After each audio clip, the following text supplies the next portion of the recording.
और उसी के साथ खड़े होकर दिखाना होगा, फैसले लेने होंगे, भले ही वो इसमें अपना मुनाफा क्यों ना देख रहा हो। फिलहाल एक और बड़ी जानकारी है, पाकिस्तान को फिर से सता रहा है भारत की स्ट्राइक का डर।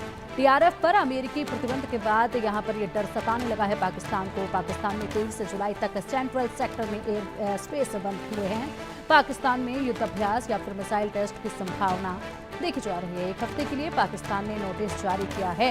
एक हफ्ते के लिए पाकिस्तान ने ये नोटिस जारी किया है, इसलिए यहाँ पर ये साफ नजर आ रहा है कि पाकिस्तान एक बार फिर से डरा हुआ है कि कहीं अब भारत की तरफ से एक बार फिर एयर स्ट्राइक ना कर दी जाए। निपुण जी, क्या कुछ कहेंगे इस पर, जो ये फैसले पाकिस्तान में लिए जा रहे हैं, ये नोटिस जो एक हफ्ते के लिए जारी किया गया है, क्या अंदेशा इससे लगाया जाए?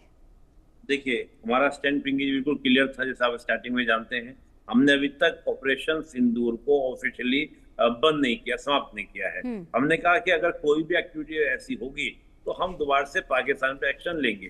तो पाकिस्तान में इस बात को लेकर, और दूसरा क्या है कि पाकिस्तान ये फियर भी एक वर्ल्ड में क्रिएट करना चाहता है कि एक हम तो विक्टिम है जी, भारत हमको मार रहा है जी, भारत हमको परेशान कर रहा है जी। उस तरह का भी प्रयास पाकिस्तान की ओर से किया जा रहा है ताकि वर्ल्ड की एक सिंपैथी गेन करने का प्रयास पाकिस्तान करे। ठीक है, तो बिल्कुल, और यही हमेशा देखा गया है कि पाकिस्तान किस तरीके से सिंपैथी गेन करने के लिए यहाँ पर खुद को वक्त वक्त पर बेचारा बनकर दिखाता है।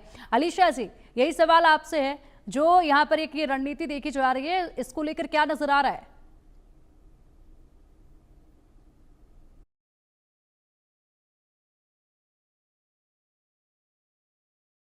आपने जो बोला ना कि बड़ी बड़ी बातें करी, इस तरह के संगठनों बैन तो हो जाता है, लेकिन बैन होने के बाद क्या होता है, ये संगठन नए नाम से एक्टिव हो जाते हैं। ये सारे चल रहे हैं। जब तक आप पाकिस्तान के ऊपर एक्शन नहीं लगाएंगे, पाकिस्तान को एफएटीएफ की ग्रे लिस्ट, ब्लैक लिस्ट में नहीं डालेंगे, तब तक ये बात बनने वाली नहीं है। मैं बहुत सारे संगठन की बात कर सकता हूँ जिन्होंने अपने नाम बदल दिए, जिन्होंने अपने जो संगठन के जो चीफ थे उनको हटाकर दूसरे बना दिए, उस तरह से वो काम कर रहे हैं। तो बात ये समझना होगा कि आतंकवाद जो है वो किसी व्यक्ति के द्वारा नहीं, किसी संगठन के द्वारा नहीं, खुद पाकिस्तान के द्वारा ही, यानी कि स्टेट स्पॉन्सर टेररिज्म है, जो पीएम मोदी ने भी कई बार इस बात को बोला। और बहुत सारी तस्वीर हमने देखी कि जब आतंकवादी मारे गए तो इनके सेना के बड़े बड़े अधिकारी उनके जनाजे नमाजे में शामिल हुए। तो मैं मानता हूं कि जो एक कोर्स हम लोग लेके चल रहे हैं, यही हमको दुनिया के सामने लेके जाना चाहिए कि आप समझिए, जब तक आप पाकिस्तान को उसको उस स्थिति में लेकर नहीं जाएंगे जहां उसको फंड का क्रंच क्रिएट हो, क्राइसिस क्रिएट हो, तब तक दुनिया से आतंकवाद समाप्त होने वाला नहीं है। Pakistan is the epicentre of the terrorism. उस कोर्स पे भारत मुझे लग रहा है आगे बढ़ रहा है, क्योंकि केवल एक दो संगठन बैन होने से बात बनने वाली नहीं है। बिल्कुल सही कह रहे हैं सर आप, और इसी के साथ यहाँ पर ये एक कदम उठाया गया है, लेकिन इसका मतलब ये बिल्कुल भी नहीं है कि यहाँ पर ये अपनी हरकतों से बाज आ जाएंगे या फिर आतंकवाद का सफाया हो जाएगा। इसके लिए लंबे वक्त तक लंबी लड़ाई लड़ी जानी चाहिए, तब जाकर इसका सफाया हो पाएगा। ऐसे में मोहम्मद अली शाह जी, सवाल एक आपसे है, क्या अभी तक जो तमाम संगठन एक्टिव रहे हैं जिनका सहयोग टीआरएफ को मिलता रहा, क्या टीआरएफ उनसे भी ज्यादा घातक आने वाले समय में नजर आएगा क्या?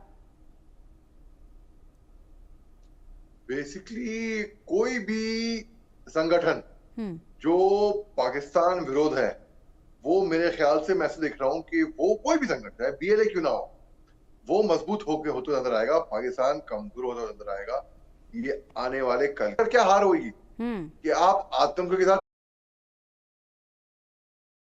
डोनाल्ड ट्रंप साहब ने कहा था शुक्रिया फिलहाल मोहम्मद अली शाह जी इंडिया न्यूज के साथ जुड़ने के लिए। निपुण जी, आपका भी बहुत बहुत शुक्रिया इंडिया न्यूज के साथ जुड़ने के लिए, महत्वपूर्ण जानकारी साझा करने के लिए। इसी के साथ रुकेंगे यहाँ एक छोटे से ब्रेक के लिए। खबरों का सिलसिला लगातार जारी है, देखते रहिए इंडिया न्यूज।